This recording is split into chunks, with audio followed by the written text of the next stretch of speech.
روایتی حلال کے مسئلے کو سمجھنے کے لیے دو بنیادی اصطلاحات کا جان لینا بہت ضروری ہے۔ نمبر 1 اتحاد مطلع، نمبر 2 اختلاف مطلع۔ اتحاد مطلع یہ ہے کہ پوری دنیا میں کہیں پر بھی چاند دکھ جائے تو اس کا حکم پوری دنیا کے مسلمانوں پر لاحق ہوگا، یعنی چاند پوری دنیا میں ایک ہے، آسمان پوری دنیا میں ایک ہے اور زمین بھی پوری دنیا میں ایک ہی ہے، تو چاند شروع کا ہے۔ اس کے دلائل اور حدیث ہے جس میں صرف رسول اللہ صلی اللہ علیہ وآلہ وسلم مدینہ میں موجود تھے۔ آپ صلی اللہ علیہ وآلہ وسلم نے مدینہ سے باہر کی روایت قبول فرمائی اور مدینہ میں لاگو فرمائی، جیسے حضرت انس رضی اللہ عنہ سے روایت ہے، ہم رمضان کا چاند بادل کی وجہ سے نظر نہ آ سکا، لہٰذا ہم روزے سے رہ گئے۔ لیکن دن کے آخری حصے میں چند مسافر مدینہ آئے اور انہوں نے رسول اللہ صلی اللہ علیہ وآلہ وسلم کے سامنے شہادت دی کہ انہوں نے گزشتہ روز چاند دیکھ لیا تھا۔ پس رسول اللہ صلی اللہ علیہ وآلہ وسلم نے لوگوں کو روزہ توڑنے اور اگلے دن عید کے لیے نکلنے کا حکم دیا۔ اختلاف مطلع۔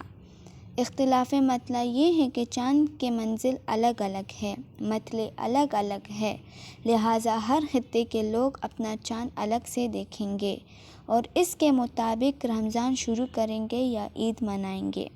اس کے دلیل کے طور پر ایک واقعہ سامنے رکھا جاتا ہے جس میں رسول اللہ صلی اللہ علیہ وآلہ وسلم کے مسائل کے بعد ایک صحابہ شام سے مدینہ آئے اور روایت کی خبر دی، لیکن حضرت عباس رضی اللہ عنہ نے یہ کہہ کر قبول کرنے سے انکار کر دیا کہ رسول اللہ صلی اللہ علیہ وآلہ وسلم نے ہمیں چاند دیکھ کر روزہ رکھنے اور چاند دیکھ کر عید منانے کا حکم دیا۔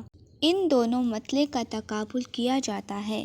فقہاء، مجتہدین اور علماء کرام اتحاد مطلع پر اعتبار کرتے ہیں اور اختلاف مطلع کو کمزور سمجھتے ہیں۔ بہرحال دونوں ہی ٹھیک ہیں، دونوں میں سے کسی ایک کو صحیح ثابت کرنا قابل قبول ہے۔ تو پھر اپنی قومی روایت ہلال کمیٹی پر اعتراض کیوں اٹھاتے ہیں جبکہ وہ اختلاف مطلع کا رائے نافذ کرتے ہیں؟ دیکھیں، اگر ایسا ہوتا تو کوئی مسئلہ نہیں تھا، لیکن ان دونوں مطلع کو چھوڑ کر اس وقت مسلم دنیا میں تیسرا مطلع حاصل ہے۔ وطنی مطلع اس شریعت میں کوئی بیسس نہیں ہے۔ ہر ملک اپنے سرحد کے اندر چاند دیکھ کر جانے پر اصرار رکھتا ہے۔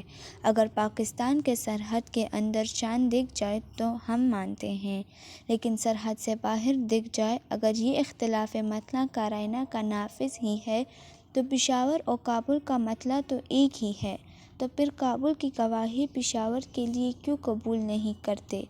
اسی طرح کراچی اور ممبئی کا مطلع بھی ایک ہی ہے، پھر ممبئی کے چاند کو کراچی میں امپلیمنٹ کرنا چاہیے، لیکن ایسا نہیں ہوتا۔ گوادر مسقط کا مطلع ایک مان کر عید ایک دن کر لے، لیکن یہ ایسا بھی نہیں کرتے۔ 1200 کلومیٹر کے فاصلہ ایک چٹکی میں ختم کر کے کراچی کی روایت گلگت پر اپلائی کرتے تھے، مگر سرحد کے اس پار چند میلوں دور علاقے کی شہادت قبول نہیں۔ اللہ تعالیٰ نے تو زمین بنائی ہے، ملک نہیں، اور حکومت شریعت انسان کی بنائی سرحدوں کا پناہ نہیں۔ مدینہ سے عثمانی خلافت کے 1300 سال میں ایک دن روزہ اور عید ہوتی تھی۔ جہاں کہیں بھی عید یا روزہ ہوا ہو تو وہ خبر نہ پہنچنے کی وجہ سے ہوا نہ کی ہو۔ مولانا محمود الحسن، مولانا حسن احمد مدنی کے سفر نامے اور مولانا سید محمد میاں کے تصانیف اصلانہ مالٹا سے پتہ چلتا ہے کہ ہندوستان اور حجاز میں چاند کی ایک ہی تاریخ چلتی تھی۔ جنگ عظیم اول کے بعد خلافت عثمانیہ کی منتحل کی تو مسلم سرزمین کو ٹکڑوں میں تقسیم کر دیا اور ہر ٹکڑے کو قومی پہچان دی، تو یہاں سے وطنی مطلع کا غلط تصور پیدا ہوا۔ کتنی عجیب بات ہے کہ جب برصغیر پاکستان اور بھارت میں تقسیم ہوا، مغربی پاکستان کا چاند مشرقی پاکستان میں اپلائی ہوتا تھا، درمیان میں موجود بھارت پر نہیں۔ پھر بنگلہ دیش الگ ہو گیا، اب وہاں کے چاند کو یہاں نہیں مانتے۔ اللہ تعالیٰ نہ کرے اگر آج بلوچستان الگ ہو جائے تو کیا اس کی رویت لاہور کے لیے نہیں مانی جائے گی؟